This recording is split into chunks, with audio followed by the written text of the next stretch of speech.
noches. Vamos a estar compartiendo, como ha sido la costumbre en las últimas semanas, acerca de profecía y en particular con todo lo pertinente a la venida del Señor Jesucristo. Es importante que la Iglesia sepa que Él dijo que regresaría, para lo cual debemos estar preparados. Hoy quisiera continuar con lo que dejamos pendiente la semana pasada.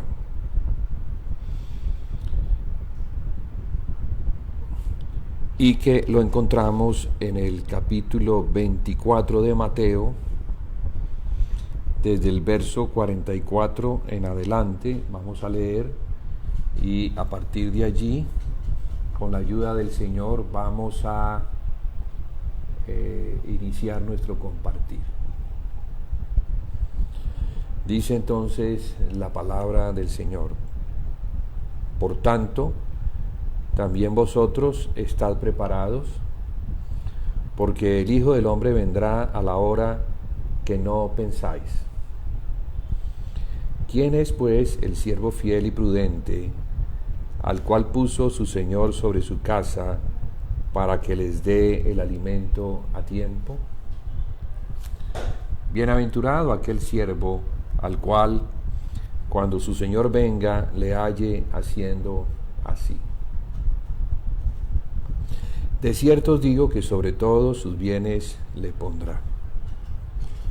Pero si aquel siervo malo dijere en su corazón: mi Señor tarda en venir, y comenzare a golpear a sus consiervos, y aun a comer y a beber con los borrachos, vendrá el Señor de aquel siervo en día que éste no espera, y a la hora que no sabe, y lo castigará duramente, y pondrá su parte con los hipócritas. Allí será el lloro y el crujir de dientes. Bien, al Señor Jesús le hacen tres preguntas. La primera pregunta está relacionada con un comentario que los discípulos hacen cuando ellos están saliendo del templo. Esto sucedió 2 días antes de la Pascua. O sea que este evento ya estaba muy cercano al momento en el que habrían de coger al Señor Jesús y lo crucificarían. Saliendo del templo, sus discípulos le dicen que mirara los edificios del templo. En palabras más exactas, lo que está escrito es lo siguiente, para ser precisos con la escritura. Cuando Jesús salió del templo y se iba, se acercaron sus discípulos para mostrarle los edificios del templo. Respondiendo él les dijo: ¿veis todo esto? De cierto os digo que no quedará aquí piedra sobre piedra que no sea derribada.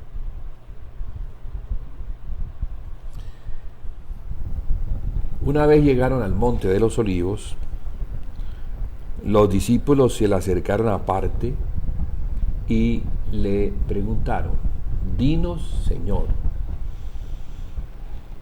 ¿cuándo serán estas cosas? ¿Y qué señal habrá de tu venida y del fin del siglo? Las cosas a las que ellos se referían eran la destrucción del templo. Pero también le habían oído decir que él se iba a ir y que regresaría cuando los judíos dijeran: bendito es el que viene en el nombre del Señor. Cuando dijeran que Jesús es el bendito, sí, que viene en el nombre del Señor. Porque ellos no lo recibieron, ellos no creyeron que Él fuera el Mesías, y hasta el día de hoy ellos rechazan rotundamente que el Señor Jesús sea el Mesías de Israel. De hecho, tienen algunas posturas que les impiden aceptar que Jesús sea el Mesías. Entre ellas, porque son varias, ellos dicen que Dios no se va a encarnar en ningún hombre, que Él no nació de una mujer virgen, que esa mujer, la cual es María, no pudo haber sido embarazada por el Espíritu Santo, y que por cuanto la mujer no es la que fija el nombre de la tribu, Jesús tiene que nacer, el Mesías tiene que nacer de un hombre. Entonces ellos de tajo niegan, número uno, la divinidad del Señor Jesús; número dos, que haya nacido de una virgen; número tres, que Él no sea descendiente de David, por cuanto no puede demostrar su descendencia por medio del Padre; y número cuatro, que Él no puede morir por los hombres, y mucho menos perdonarle sus pecados. Ese, en síntomas, era el conflicto que llevó a la mayoría de los líderes religiosos a rechazar a Jesús como el bendito que Dios había enviado. Por otro lado, ellos dicen que las señales para reconocer al Mesías, el verdadero Mesías, deben ser estas cuatro. Número uno, que Él pueda demostrar que desciende de la casa de David, que Él es el heredero legítimo de David su padre, lo cual tendrá que demostrar por medio de un árbol genealógico que diga que Él es hijo de un hombre que desciende de la casa de David. Número dos, lo otro que ellos dicen para aceptar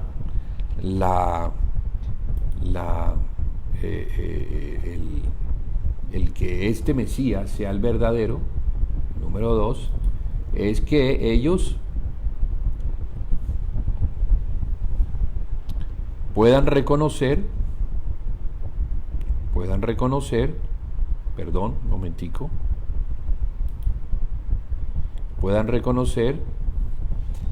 reconocerlo por la presentación que el profeta Elías, el supuesto profeta Elías, va a hacer de él.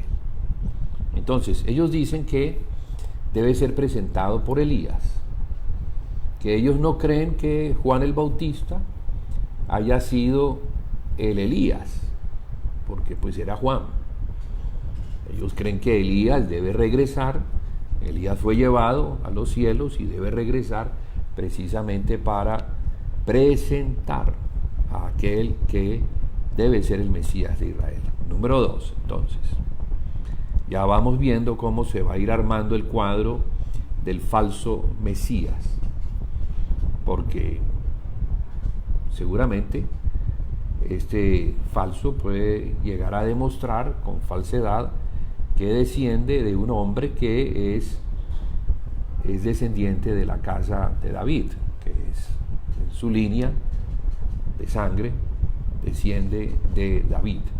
Número dos, que un profeta, que se dice Elías, cuya señal seguramente va a ser el hacer descender fuego del cielo, es el que va a presentar a este Mesías como si fuera el que ellos están esperando. Seguramente eso se va a dar, pero también este va a ser un falso. Y número 3, lo que ellos dicen es que el anticristo, porque ellos creen que va a haber un anticristo, o sea, alguien que se opone a ese Mesías, va a hacer la guerra contra ellos, y en la batalla de Armagedón, este Mesías, al que ellos consideran el verdadero, derrotaría al anticristo y después de derrotarlo lo enterraría en ese sitio donde se libre la batalla de Armagedón, que ellos dicen que es la guerra de Gog y Magog. Y como cuarto punto importantísimo, ellos dicen que después de que él haya librado las batallas de Dios y haya ganado estas batallas, mire que es un tipo como de David, él haría algo, y es edificaría el templo, el tercero y definitivo templo. Pero la señal importantísima es que una vez se termine el templo, es que la gloria de Dios va a descender y va a confirmar a este falso Mesías. Nosotros sabemos que es el falso, que es verdaderamente el anticristo, el que se va a sentar en el templo de Dios como Dios, haciéndose pasar por Dios, según lo que escribe el apóstol Pablo en 2 Tesalonicenses en su capítulo 2. Entonces, para ellos, ese derramamiento de la gloria de Dios es lo que finalmente va a confirmar al candidato a ser el Mesías de Israel.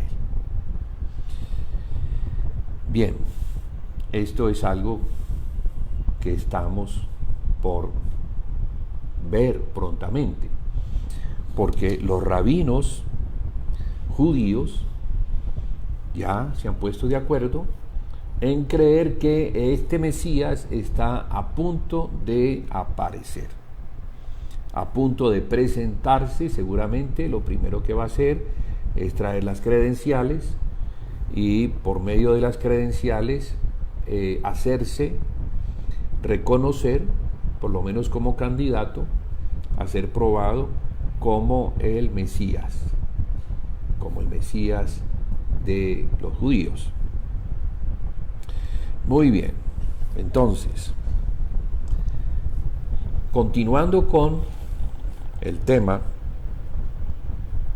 que nos habíamos propuesto desarrollar la semana pasada, decía, hermanos, que en el capítulo 24 tenemos esta palabra importante, donde se dice, donde el Señor Jesús les dice que debemos estar preparados.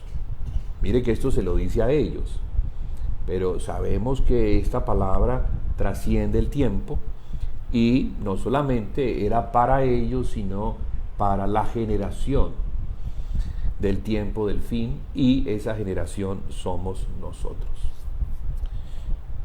Estad preparados porque el Hijo del Hombre vendrá a la hora que no pensáis. Después de decir todo esto, hablando de los siervos fieles y los siervos infieles, él añade una palabra que dice lo siguiente: entonces el reino de los cielos, ahora ya entra a lo que va a suceder en el tiempo de su venida, porque fíjese que él está respondiendo 3 preguntas. La primera, ¿cuándo serán estas cosas? Ya hemos hablado suficientemente sobre la destrucción del templo, que fue en el año 70 por obra de los ejércitos del general romano Tito. Ellos entraron enfurecidos después de 3 años y medio de asedio, y no solamente destruyeron la ciudad, sino que también destruyeron el templo, como cumplimiento de la profecía del profeta Daniel, que, bueno, quisiera mencionarla, porque todas estas cosas son cumplimientos proféticos que nos demuestran que la palabra de Dios es fiel, es verdadera, y a ella debemos atender y creer. Daniel, en el capítulo 9, hablando de la salvación de Israel, de las 70 semanas que Dios determinó para la salvación de Israel, en el verso 26 dice lo siguiente: y después de las 62 semanas se quitará la vida al Mesías, mas no por sí. Y el pueblo de un príncipe que ha de venir destruirá la ciudad y el santuario, y su fin será con inundación, y hasta el fin de la guerra durarán las devastaciones. Entonces aquí Daniel está profetizando que el pueblo de un príncipe, ese príncipe es Tito, que en ese momento era el hijo del César romano. A él se le había enviado para que sometiera una revuelta de los judíos, porque ellos se habían levantado contra el imperio romano por algunos asuntos que se habían dado en ese tiempo, y eso ocasionó entonces que los romanos fueran a someter a los judíos. Lo primero que hicieron fue rodear la ciudad, impedir que nadie saliera, que nadie entrara, la comida no entró, hubo hambre, hubo gran tribulación, y finalmente pues entraron a la ciudad y destruyeron el templo, y se cumple la palabra de Dios dada al profeta Daniel y confirmada por el Señor Jesucristo. El Señor Jesucristo está diciendo que no quedaría piedra sobre piedra. Entonces eso es lo que obliga estas preguntas de los discípulos. Cuando le oyen al Señor Jesús decir que los edificios del templo serían destruidos, eso a ellos les impacta. Tal vez no conocen muy bien la profecía del profeta Daniel, no la entienden, pero el Señor Jesús sí va a indicar lo que habría de acontecer a lo largo de muchísimos años hasta el regreso suyo, porque en ese momento Él se está yendo, Él prácticamente está siendo echado del templo, o rechazado más que echado, y como consecuencia de eso entonces él tiene con ellos, con los líderes religiosos, los fariseos, con los saduceos, con los escribas, tiene un momento muy fuerte, muy fuerte. Allí él les dice al final de ese momento: Jerusalén, Jerusalén, que matas a los profetas y apedreas a los que te son enviados. ¿Cuántas veces quise juntar a tus hijos como la gallina junta sus polluelos debajo de las alas, y no quisiste? He aquí vuestra casa os es dejada desierta, porque os digo que desde ahora no me veréis hasta que digáis: bendito el que viene en el nombre del Señor. Entonces él tiene una manera fuerte, pero a la vez amorosa, de despedirse de este pueblo rebelde, contradictor, que no quiso reunirse en torno al Señor. Aquí Jesús los está comparando con unos polluelos que son protegidos por la gallina, pero que ellos no quisieron. Entonces, como no quisieron ese socorro, esa protección que Dios les enviaba del cielo en la forma de un hombre llamado Jesús, ellos finalmente, en el rechazo y en la rabia que les da el ver lo que Él dice, según ellos va en contra de las mismas escrituras. Sabemos que no, al contrario, es como cumplimiento de las escrituras, pero pues así tenía que ser. Así Dios en su sabiduría había dejado las cosas para que cuando llegara su Hijo enviado desde el cielo, Él fuera rechazado y muriera por los hombres. Porque Dios amó tanto al hombre, amó al mundo tanto, que entregó a su unigénito para que todo aquel que en Él creyera no se perdiera, mas tuviera la vida eterna. Muy bien, entonces de allí es de donde el Señor comienza a responder una respuesta bastante larga y precisa. Por eso hemos estado a lo largo de varias semanas compartiendo sobre este capítulo 23, 24 y 25, y hoy me propongo entrar al capítulo 25, porque después de que él habla sobre el siervo fiel y el siervo infiel, mostrando al final que al infiel lo castigará duramente y pondrá su parte con los hipócritas, y dice que allí será el lloro y el crujir de dientes. ¿Qué significa todo esto? Bueno, significa que después de que el Señor Jesucristo parte a los cielos y deja a los apóstoles comisionados para que vayan al mundo, prediquen el evangelio del reino, y los que oigan y crean ese evangelio fueran hechos discípulos de Cristo. A ellos se les debería enseñar a guardar todas las palabras que el Señor Jesús les había a ellos mandado. Entonces la comisión apostólica, llamémosla así, que ha sido desde ese tiempo y va hasta el tiempo del fin, porque apóstol es aquel que ha sido enviado con una comisión, es como un mensajero, es como un embajador del Señor Jesús que le representa, llevando unas cartas, primero de presentación y luego mostrándole a quien recibe el mensaje de qué se trata este mensaje.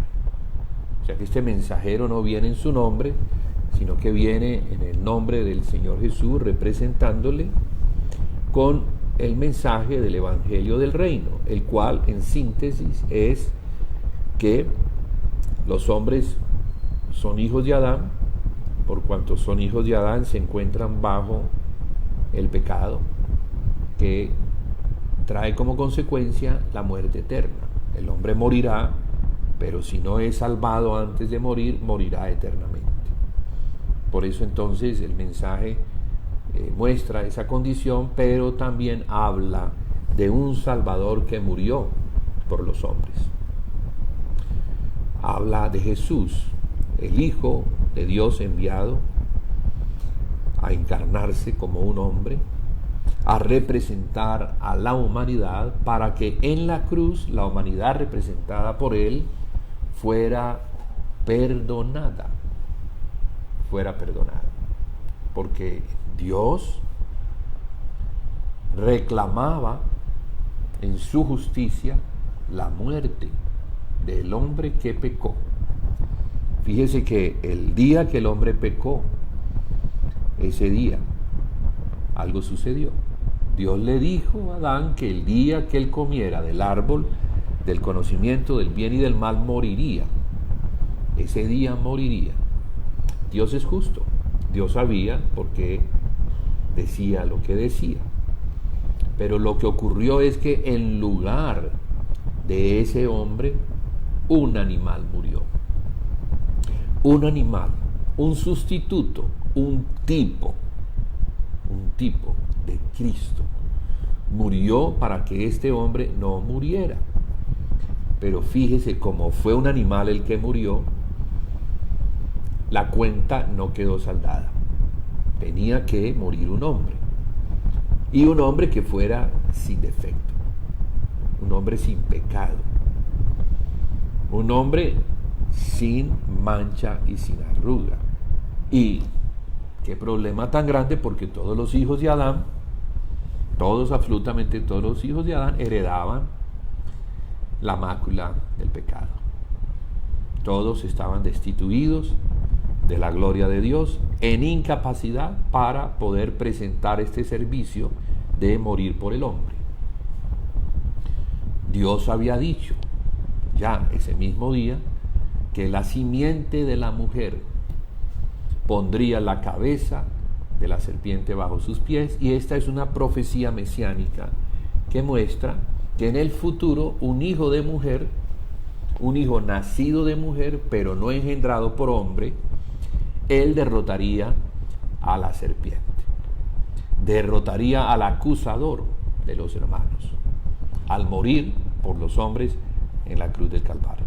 Entonces, ese mensaje que los discípulos, al ser comisionados, apostolados, enviados, era el mensaje que se debía anunciar en todo el mundo para testimonio a las naciones. Y dice la palabra que después de que eso se termine, después de que se haya llegado a la plenitud de los gentiles, vendría el fin. O sea que todo esto que se encuentra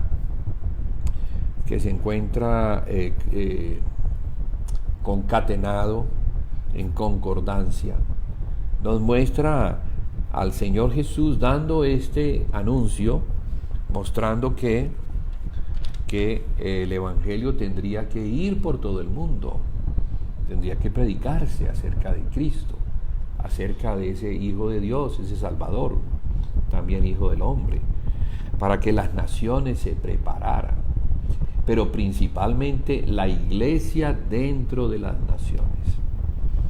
La iglesia es la que tiene la luz, la iglesia es la que porta la luz, porque la luz no procede de ella, la luz procede de Dios y nos es dada por medio de Cristo. Y ahora nosotros, como un candelero, porque así se compara la iglesia, un candelero que tiene unas lamparillas, y esas lamparillas llenas de aceite dan luz, y esa luz es la luz de Dios, y esa luz de Dios muestra la vida de Dios, la vida eterna, la verdad. ¿Sí? Nos muestra y nos revela a Dios por medio de Cristo, siendo impartido a los hombres por medio de aquellos mensajeros que son enviados para dar estas noticias. Entonces, el Evangelio es una palabra que significa buena noticia. La buena noticia es que el hombre puede ser salvo por medio de la fe en Jesucristo.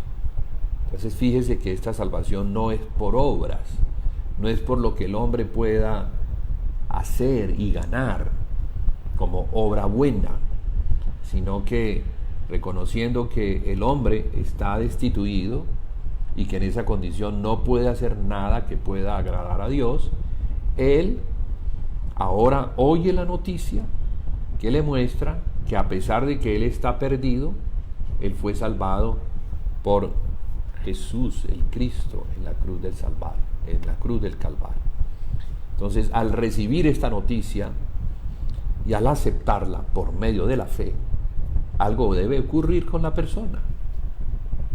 Y lo que ocurre es el resultado del perdón de pecados. Porque eso es lo que Dios hace cuando la persona cree que Jesús murió por él y lo justificó, o sea, lo perdonó. Dios tiene que ser fiel a lo que su Hijo hizo. Él, de hecho, envió a su Hijo a eso, a que resolviera el problema del hombre. El problema del hombre es el pecado. Entonces, cuando el pecado es perdonado, ¿Cuál es la evidencia? La evidencia es que Dios pone su espíritu en el hombre. Para poner su espíritu en el hombre tiene que nacer de nuevo. El hombre está muerto en delitos y pecados, pero con el toque del espíritu, en su espíritu, el espíritu es regenerado. O sea, nace a una vida nueva. Esa vida nueva no es la vida antigua heredada de Adán, sino que es la vida que procede de Dios, la cual nos es dada por medio de Cristo y Cristo por medio de su espíritu vivificante, que es el Espíritu Santo. Entonces, el Espíritu Santo ahora mora en el que cree en Jesucristo. Ya no está afuera, sino que ahora ha hecho del creyente, ha hecho su casa, ha hecho el templo.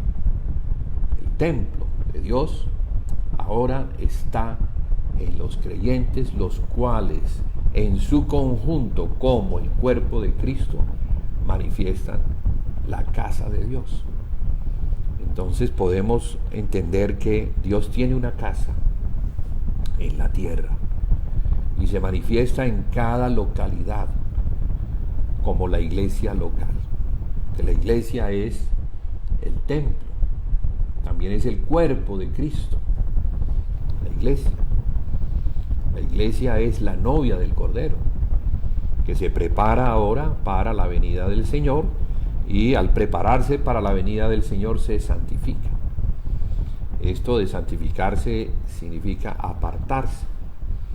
La palabra santo es una palabra que habla de apartamiento, no tener contacto con lo inmundo, no contaminarse con nada, porque Dios es santo y Dios no tiene contacto con nada que no sea santo. Por eso Él tiene que santificar al hombre, y lo santifica por medio de la sangre de su Hijo. La sangre santifica, la sangre limpia, purifica y hace perfectamente limpio al que cree en Jesucristo. Esta es una obra prodigiosa, sí, de misericordia, porque el hombre no la merece. El hombre merece, como pecador, merece la muerte. Y no solo la muerte natural, sino la muerte eterna, la muerte de su espíritu, de su alma, de todo su ser. Pero bueno, el Señor obtiene, por medio del Evangelio, obtiene una casa para morar en la tierra. Y esta casa es, repito, su iglesia. Debemos entender entonces, según la revelación que nos da la Escritura, que nos da la Biblia, que esa casa no solamente tiene características de tipo universal, porque el Señor ha salvado al mundo entero, o sea, dentro del mundo entero, Él ha tomado un remanente, y ese remanente es su iglesia universal. Entonces todos los que han sido lavados por la sangre de Jesús pertenecen a esa iglesia, a la iglesia universal. Pero algo importante que nos muestra también la Escritura es que la manifestación de Cristo en la localidad hace también que Él se manifieste como una iglesia local. Entonces no solamente tenemos la universalidad, y por eso podemos tener comunión con los hermanos en distintas partes del mundo, pero en cada localidad se debe manifestar una iglesia local, porque Cristo no está dividido. Y así como Cristo no está dividido, los hermanos no tienen por qué estar divididos. Ese asunto de las denominaciones, de las sectas, de las separaciones entre hermanos no está en la Biblia. No es el deseo del corazón de Dios que los hermanos se encuentren separados por énfasis, por doctrinas. No, estamos unidos por el Espíritu que nos fue dado al Señor Jesús, que es la cabeza de la iglesia, una iglesia por localidad. Y es algo a lo que, bueno, a lo que debemos atender, y como parte de la preparación que implica estar listos, limpios para la venida del Señor, entonces lograr corregir esas cosas que se fueron dando como resultado de la degradación, como resultado de la apostasía, que significa dejar de ver las palabras del Señor Jesús dadas a los apóstoles. Todo eso a lo largo del tiempo se fue cambiando, se fueron añadiendo cosas, se fueron quitando cosas. Entonces hoy en día la expresión de la iglesia de Jesucristo no es local. Los hermanos no tienen comunión. Los hermanos de las localidades no tienen comunión unos con otros. No la tienen.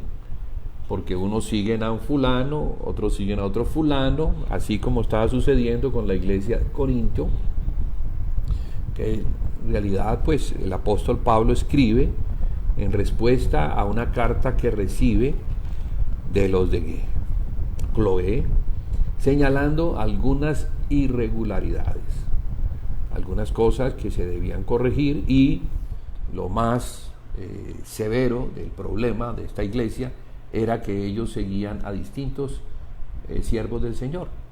Por eso el apóstol Pablo inicia esta carta diciendo: ¿acaso Cristo está dividido? Cristo no está dividido. Entonces, ¿ustedes por qué dicen, no, es que yo sigo a Pablo? Otros dicen, no, es que yo sigo a Apolos. Y otros, no, es que yo sigo a Cefas. Y otros más espirituales, porque siempre los hay. No, nosotros no seguimos hombres, nosotros seguimos a Cristo. No hombres, seguimos a Cristo. Entonces encontramos los extremos en esto, ¿no? Encontramos que un extremo es dividirse siguiendo hombres, y el otro extremo es decir, no sigo ningún hombre, lo cual también es incorrecto, porque el Señor constituyó a unos apóstoles, a otros profetas, a otros evangelistas, a otros pastores y maestros, para que ellos perfeccionen a los santos, para que los santos hagan la obra del ministerio, y esa obra es la edificación del cuerpo de Cristo. Entonces, si yo no puedo reconocer que el Señor ha constituido a algunos hombres para que me perfeccionen, entonces ¿cómo voy a ser perfeccionado? Necesito ser perfeccionado. Yo no me voy a perfeccionar solo. No me voy a perfeccionar leyendo solamente las Escrituras.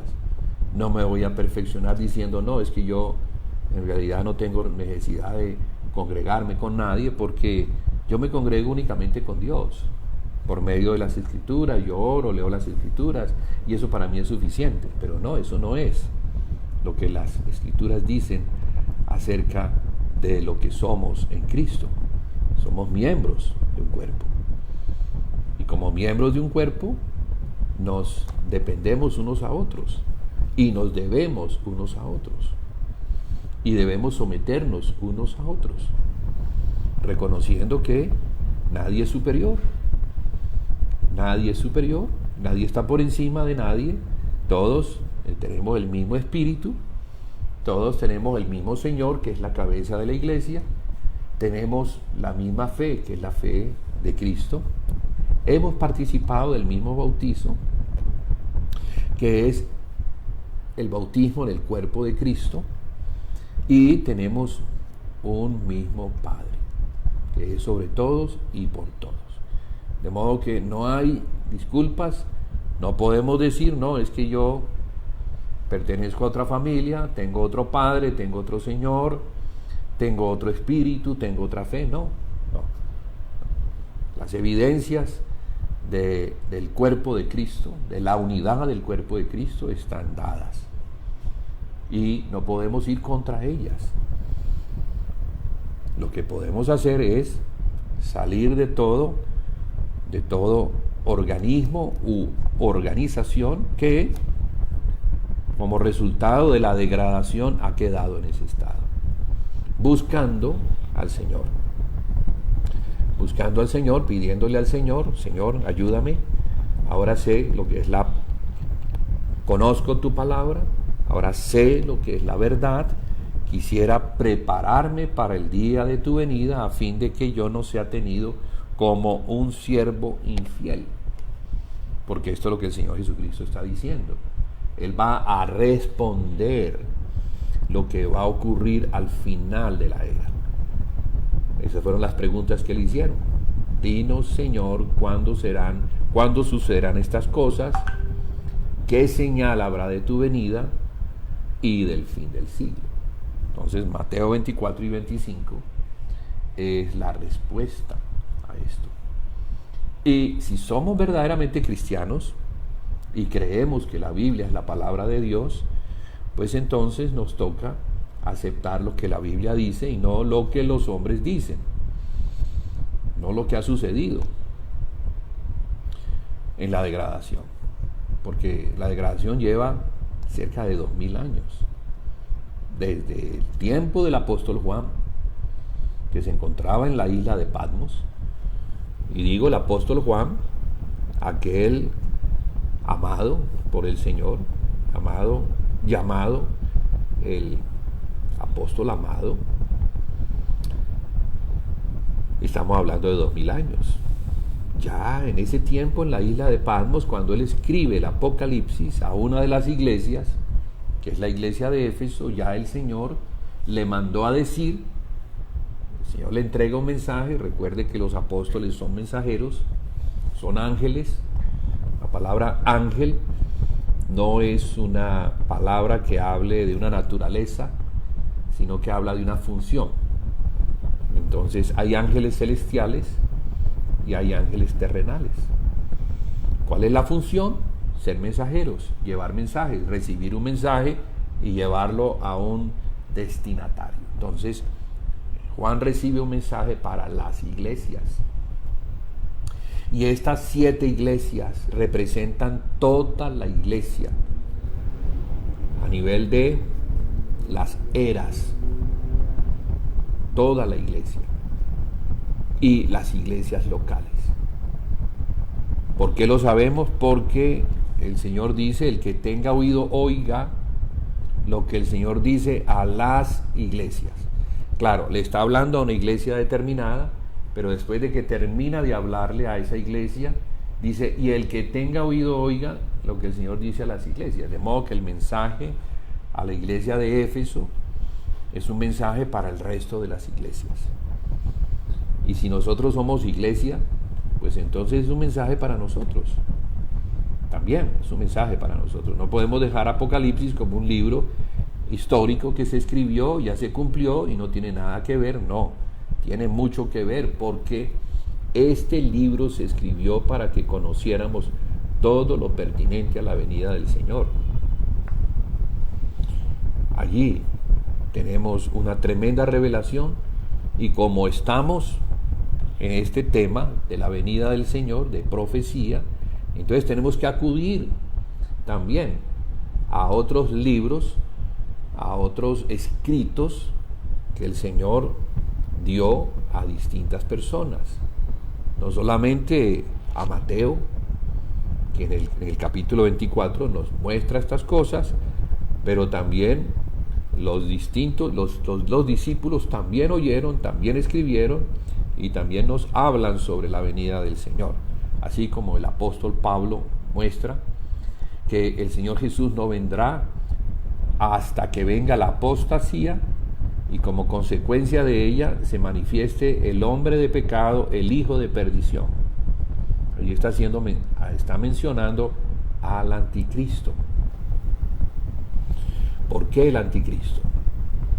Porque él se va a sentar en el templo como si fuera Dios, haciéndose pasar por Dios.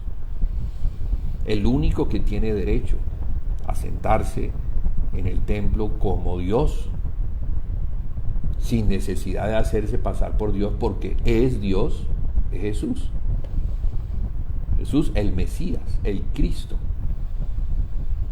Pero va a haber uno que en lugar de Cristo va a tomar ese lugar.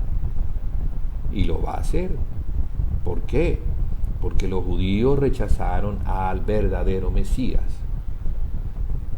Al rechazarlo, entonces ellos van a recibir, por engaño, van a recibir al que ellos creen que es el Mesías, pero ese que ellos creen que es el Mesías, al cual van a recibir, va a resultar siendo el antimesías, el anticristo, el que se sienta en el templo en lugar de Cristo. Porque el Mesías está relacionado con el templo. El Mesías no solamente es el que edifica el templo, el ungido, ¿no? Mesías es ungido. Y es ungido para varias cosas. Es ungido para ser rey. Es ungido para edificar la casa de Dios. La casa de Dios, sí. Eso fue lo que David era. Era un rey que quiso edificar la casa de Dios, pero no se le permitió, porque sus manos estaban manchadas de sangre. Pero el profeta le dijo: tu hijo me edificará casa. No vas a ser tú, va a ser tu hijo. Sí, va a haber una casa, pero no vas a ser tú. Entonces, ese hijo de David lo podemos ver de dos maneras.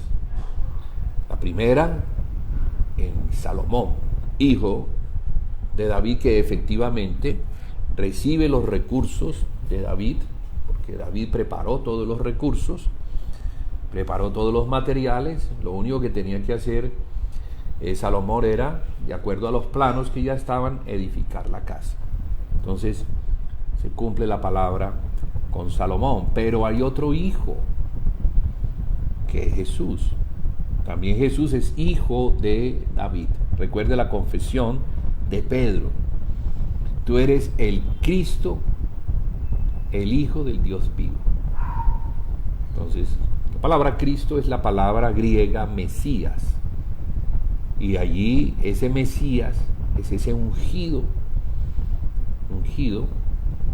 que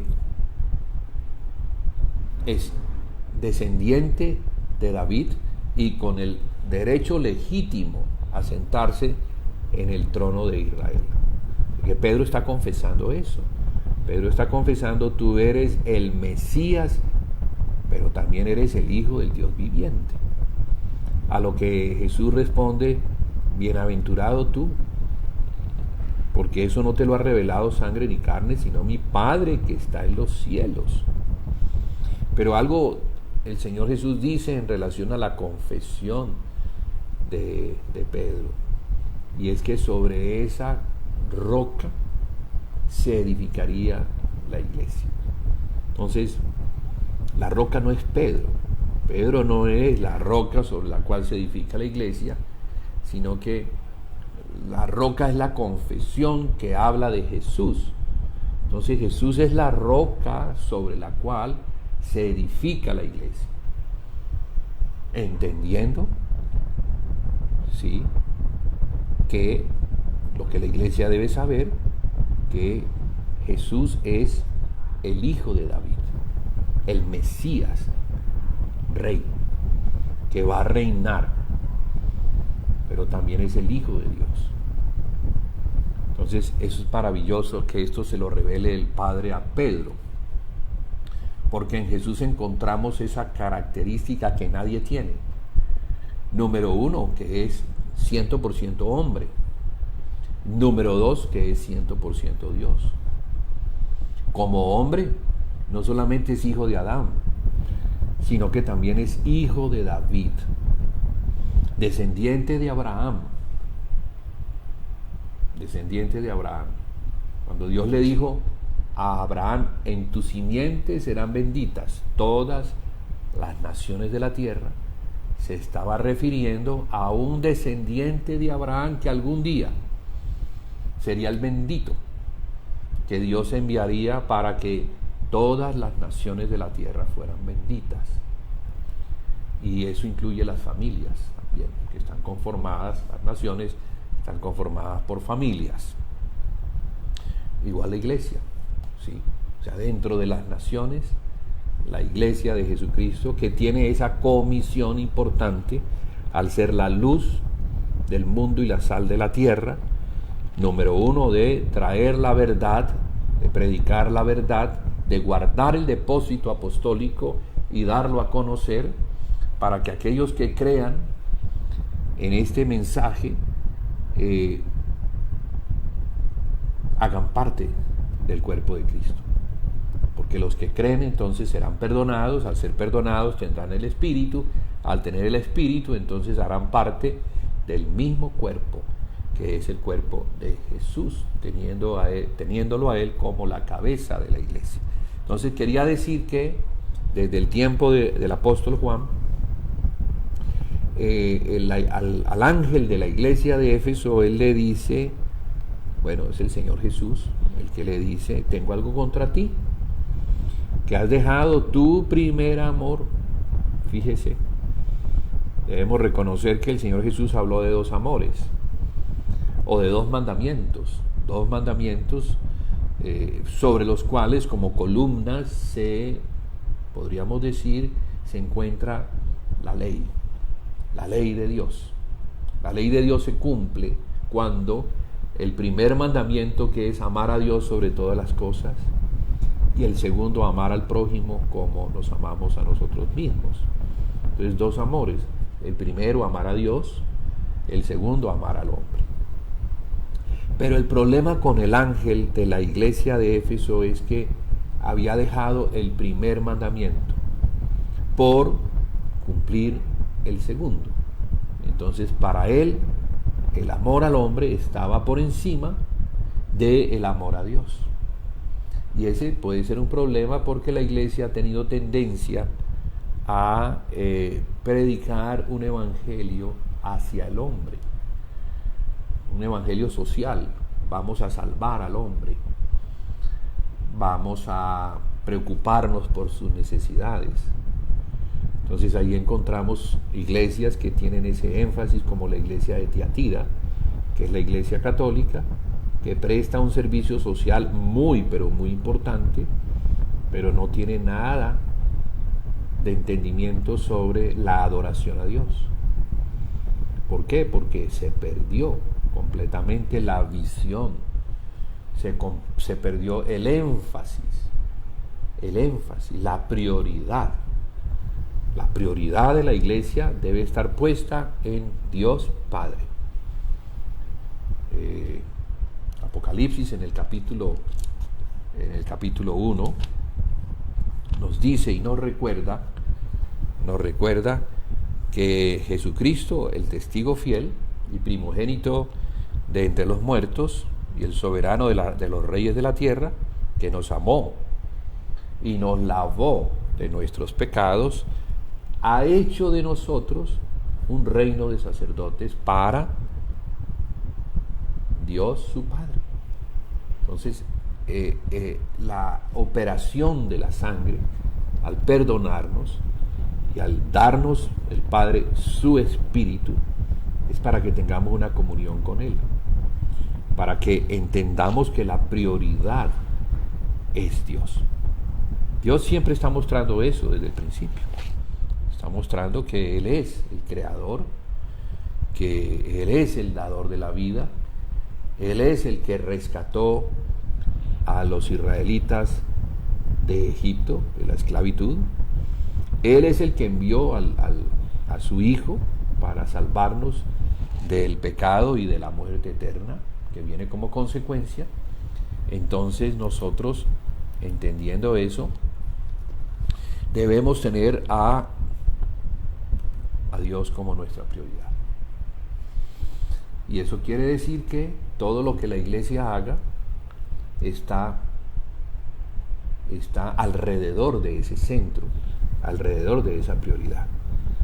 En principio, no quiere decir que la iglesia no sirva también al hombre. Claro, debe servir al hombre para cumplir con el segundo mandamiento. Pero no podremos cumplir de una manera eficaz el segundo mandamiento si el primero no se está cumpliendo. Si abandonamos ese lugar, esa posición, en los lugares celestiales, donde la iglesia se encuentra en Cristo para ministrar al Padre, entonces algo va a suceder. La iglesia va a perder todo. La iglesia va a perder la visión, la iglesia va a perder el querer, va a querer el poder que el Espíritu Santo le da para cumplir y completar la obra que le ha sido comisionada, que es, bueno, por medio del Evangelio, tirar las redes, tomar a aquellos que creen, llevarlos a la casa de Dios, que es la iglesia, para que sean perfeccionados, y siendo perfeccionados, o sea, santificados, podamos estar en el estado de recibir al Señor Jesucristo cuando venga en su regreso. Entonces, de eso es que trata Mateo 24 en estos capítulos, o en estos versos, perdón, que leí al principio, cuando dice: por tanto también vosotros estad preparados, porque el Hijo del Hombre vendrá a la hora que no pensáis. Fíjese, la preparación es una perseverancia en aquellas cosas en las que nosotros debemos estar. La Escritura dice en el libro de los Hechos que la iglesia perseveraba, o sea, mantenía unas prácticas justas, santas, las cuales Dios preparó de antemano para que anduviéramos en ellas, porque dice que somos hechura suya, hechura de Dios, creados en Cristo Jesús para buenas obras. ¿Sí? No son las obras para obtener esa salvación de la cual nos libró la muerte de Jesús en la cruz, porque esa muerte por causa del pecado, no hay nada que el hombre pueda hacer para lograr la justificación. Nada. Si Dios no envía a su Hijo a morir por el hombre se pierde eternamente.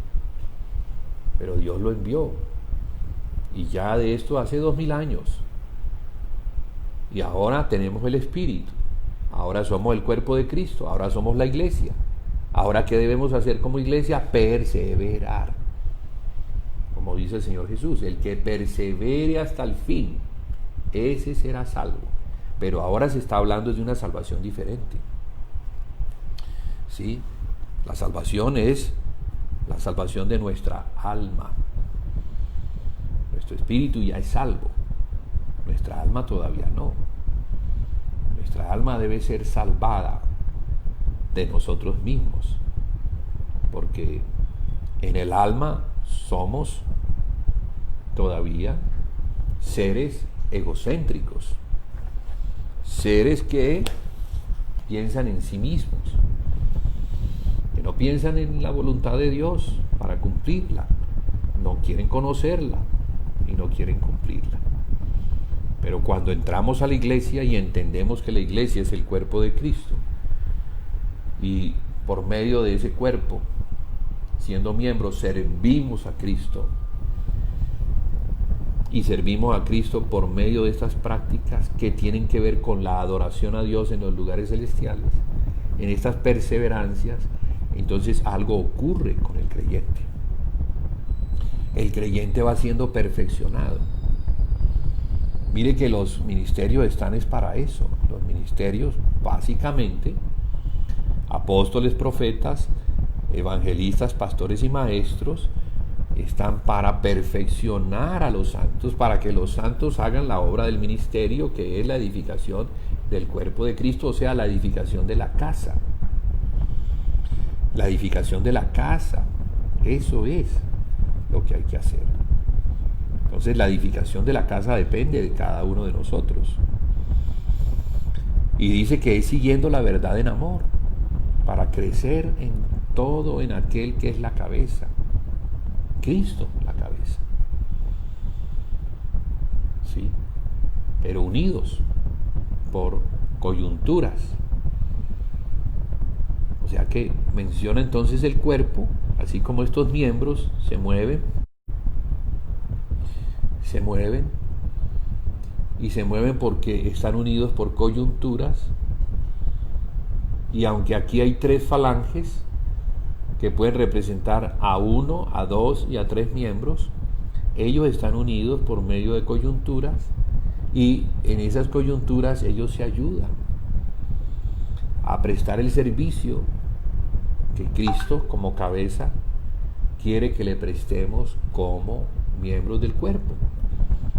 Entonces cada miembro debe estar en un determinado lugar, unido a los otros miembros donde el Señor nos ha puesto, por medio de esa coyuntura, y esa coyuntura es el vínculo perfecto que nos une, que es el amor, para que en el ejercicio, en el movimiento, en las prácticas, podamos crecer, siendo edificados en amor, hasta que lleguemos a la plenitud de Dios.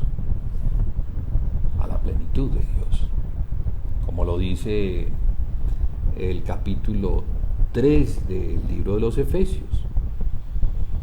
Dice el apóstol, vamos a leerlo, una escritura muy importante que ahora me viene y quisiera entonces también compartirla.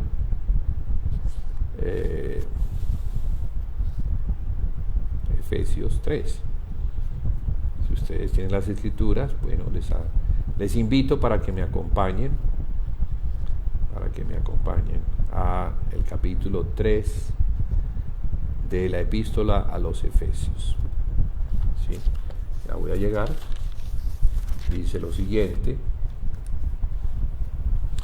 Dice, por esta causa, a partir del verso 14, Pablo viene hablando de algunos asuntos pertinentes, ¿sí?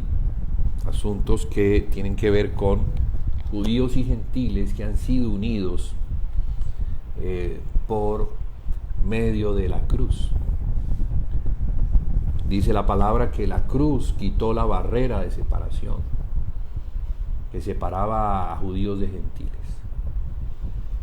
y estableció a los gentiles en el mismo lugar que a los judíos que creen en Jesús, para que ellos sean la casa de Dios. Entonces, con ese entendimiento de que el cuerpo de Cristo está conformado de judíos y de gentiles, que son la casa, hay una unidad perfecta en Cristo. Antes eran antagónicos, no se podían ver, pero ahora, por lo que Cristo hizo en la cruz, al perdonar a todos los que creen en Él, al darles su espíritu para que sean uno en Él, ahora entonces sí se ha logrado algo. Y eso que se ha logrado es lo que Pablo dice aquí, por esta causa. Por eso que el Señor logró, por esta causa doblo mis rodillas ante el Padre de nuestro Señor Jesucristo, de quien toma nombre toda familia en los cielos y en la tierra, para que os dé conforme a las riquezas de su gloria el ser fortalecidos con poder en el hombre interior por su espíritu. El hombre interior es diferente al hombre exterior. El hombre exterior es el hombre viejo, del cual procedemos como hijos de Adán. El hombre interior es el hombre nuevo, del cual procedemos como hijos de Dios. Entonces, ese hombre interior, que es el espíritu humano regenerado en comunión con el Espíritu de Dios, y eso es lo que hace de nosotros el templo de Dios. El templo de Dios ha tomado el lugar del espíritu del hombre para morar en una comunión perfecta, justa, santa y eterna. No hay cómo perder esta salvación tan grande. No existe la manera. Dios tendría que ser dividido, pero no se puede. ¿Sí? La garantía de nuestra salvación el sello de nuestra salvación eterna es el Espíritu que nos ha sido dado. Y así va a ser con todos los que somos de Cristo. Pero una cosa es eso, hablando de la Jerusalén celestial, y otra cosa es el milenio que viene como resultado de la venida del Señor Jesús. El Señor Jesús viene a establecer un reino de 1000 años. Y a ese reino de 1000 años solamente entrarán para reinar con Él los que son considerados fieles. Los que no son fieles no van a tener el privilegio de entrar a reinar juntamente con Cristo. No vamos a hablar hoy de eso porque es un tema bastante extenso y nos obliga pues algunas sesiones. Quería entonces hablar sobre lo que Pablo dice, la causa, y por eso dobla las rodillas. ¿Para qué? Para que conforme las riquezas de la gloria de Dios, seamos fortalecidos con poder en el hombre interior por su Espíritu. Entonces es necesario que recibamos de parte de Dios, recibamos algo, que nuestro espíritu sea tocado, sea afectado, sea ampliado, por así decirlo, o llenado. ¿Para qué? Para que Cristo habite por la fe en nuestros corazones. Fíjese. Entonces, son cosas que deben suceder para que ahora ocurra una operación de traspaso de Cristo en el Espíritu y sea trasladado por medio de la fe al corazón. O sea, pasa del Espíritu, pasa la puerta, la barrera que hay entre el lugar santo y el lugar santísimo, que es la carne, y entra al corazón, que es el lugar santo, el equivalente al lugar santo, allí donde está el ministerio de los sacerdotes neotestamentarios a Dios, porque en el lugar santo es donde se encontraba el candelero, la mesa de los panes y el altar de incienso, que son sombras o tipos de la realidad espiritual que es la iglesia ministrando a Dios en el Espíritu, o sea, por medio de Jesucristo. La Biblia compara a la iglesia con el candelero, porque la iglesia es la luz. Compara la mesa de los panes con la mesa del Señor, con el partimiento del pan, y compara el altar de oro del incienso con las oraciones. Entonces fíjese que ellos perseveraban en 4 cosas, y esas 4 cosas hacen relación con el santuario. Y ese santuario está conformado de 2 lugares: el lugar santísimo, donde estaba el arca, la presencia de Dios, que nos habla de Cristo como el que trajo o trae la presencia de Dios, el que tabernaculizó trayendo la presencia de Dios. Por eso el arca es de madera forrada en oro. La madera habla de humanidad, el oro habla de divinidad. Y entonces, cuando los apóstoles hablaban de Cristo, cargando entonces tipológicamente el arca, llevando la presencia de Dios a todos los que oían hablar de Cristo, porque cuando se oye hablar de Cristo, entonces la presencia de Dios Padre está allí. Eso fue lo que Jesús le dijo a los apóstoles: el que me ha visto a mí, ha visto al Padre. ¿No sabéis acaso que yo y el Padre somos uno? ¿Por qué preguntas tú, muéstranos al Padre? Si el que me ha visto a mí, ha visto al Padre. Entonces, cuando se nos presenta a Cristo, el Padre está allí, porque ellos no están divididos. ¿Queremos ver al Padre? Entonces tenemos que ver a Cristo. ¿Queremos ir al Padre? Tenemos que seguir a Cristo. ¿Queremos seguir a Cristo? Debemos obedecer sus palabras. No podemos decir que seguimos a Cristo y no obedecemos sus palabras. Entonces la iglesia perseveraba. Y fíjese que estas perseverancias nos hablan de ese lugar, allá en el cielo. Ya no está en la tierra. Aunque estamos en carne, también por el Espíritu estamos conectados a los lugares celestiales. Por eso la Biblia dice que estamos sentados juntamente con Cristo en los lugares celestiales. Es por eso.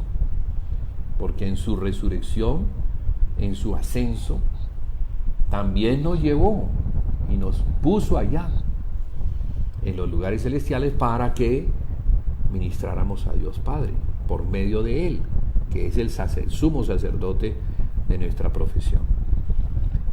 Entonces, hermanos, el Señor viene, la iglesia debe entender que ella debe corregir muchas cosas, debe regresar a las sendas antiguas, allá a donde los apóstoles le enseñaron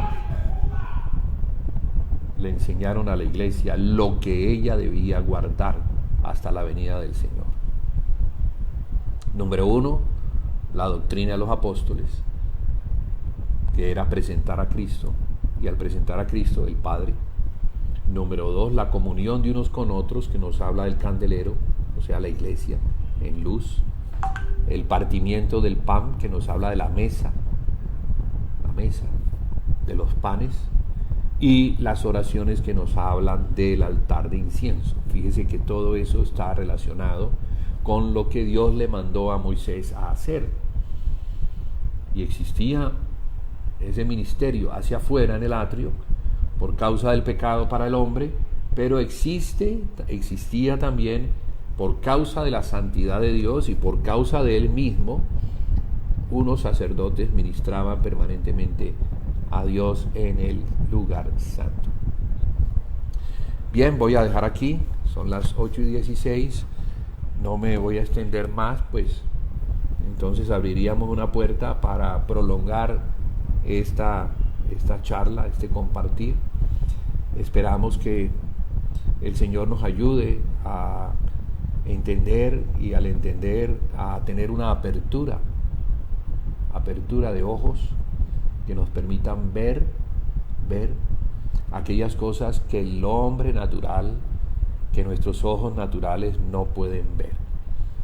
No, pero por la fe, por lo que está escrito, las podemos ver y las podemos alcanzar si las tomamos y las vivimos conforme a lo que la fe nos muestra hacer. Entonces las vamos a experimentar. El Señor espera tener una iglesia sin mancha y sin arruga. De hecho, es lo que va a lograr a través de la gran tribulación: limpiar, purificar a la iglesia, para que cuando el Señor Jesucristo venga, encuentre a una novia dispuesta. Como dice al final Apocalipsis 19, gocémonos y alegrémonos porque su esposa se ha preparado y se le ha concedido que se vista de lino fino, blanco y resplandeciente, porque el lino fino es las acciones justas de los santos.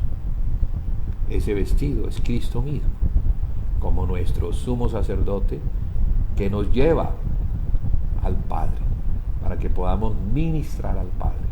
Y de eso se trata. De eso se trata el arrepentimiento, todo lo que debemos hacer como cambios en nuestra concepción como cristianos y en nuestra manera de adorar a Dios. Recuerde que Dios dijo que estaba buscando, bueno, eso lo dijo Jesús, que Dios estaba buscando adoradores en espíritu y en verdad, porque a tales adoradores el Padre está buscando que le adoren. Bueno, un abrazo, mis mejores deseos de que a lo largo de esta semana podamos meditar en esta palabra y le pidamos al Señor que nos ayude a hacer los correctivos necesarios para establecernos conforme a la verdad.